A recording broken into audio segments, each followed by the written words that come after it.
The revelations of the Royal Commission's exposure of unacceptable banking practices has been a major wake-up call for commercial banks.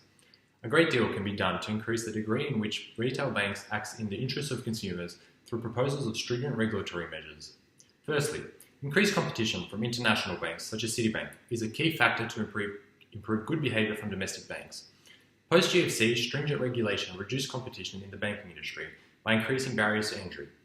Australians need a bank account but are reluctant to change banks due to the limited product offerings from other mid-sized banks. One policy recommendation is to force open banking by granting third parties access to your financial data securely to both international and domestic banks. This will make the process of switching between banks less costly and lead to more options for the consumer. Additionally, the big data revolution is helping to overcome the information advantage that domestic banks have over international peers. Through policy reform, this can be overcome by enabling non-established lenders to access cheap information on potential borrowers. By increasing competition, it reduces transaction costs and creates a greater product offering available to consumers. Secondly, the incentive structure for banking staff plays a key role in shaping ethical behaviour. Remuneration incentives are weighted towards the profits of selling banking products rather than customer outcomes. One policy recommendation is to focus on accountability for managers in different divisions, such that the remuneration packages given to advisors should be incentivised towards improvements in consumer welfare rather than be conditional on profits of the bank. Performance measures linked to the remuneration that strongly penalise behaviour, not in the consumer's interest, will provide strong incentives for ethical behaviour.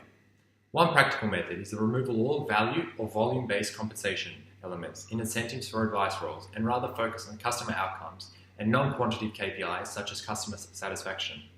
Additionally, management could prohibit commissions and replace them with fee for service, for example, an hourly fee for investment advice.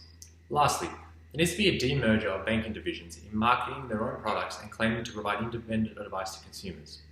The vertical integration of banks as product makers and advisors serves as a conflict of interest to customers. One policy recommendation is the structural separation between offering products and providing advice. For example, a Westpac employee may offer superannuation advice by selling BT products, which is a subsidiary of Westpac. But if BT acts as an independent entity through a legislated demerger from Westpac, then it will eliminate further conflicts of interest and the associated consequences for consumers. This can be enforced through the third-party regulation of banks that have no financial stake in the outcome of their reviews. On the contrary, retail banks play an important role in the economy by enhancing social welfare.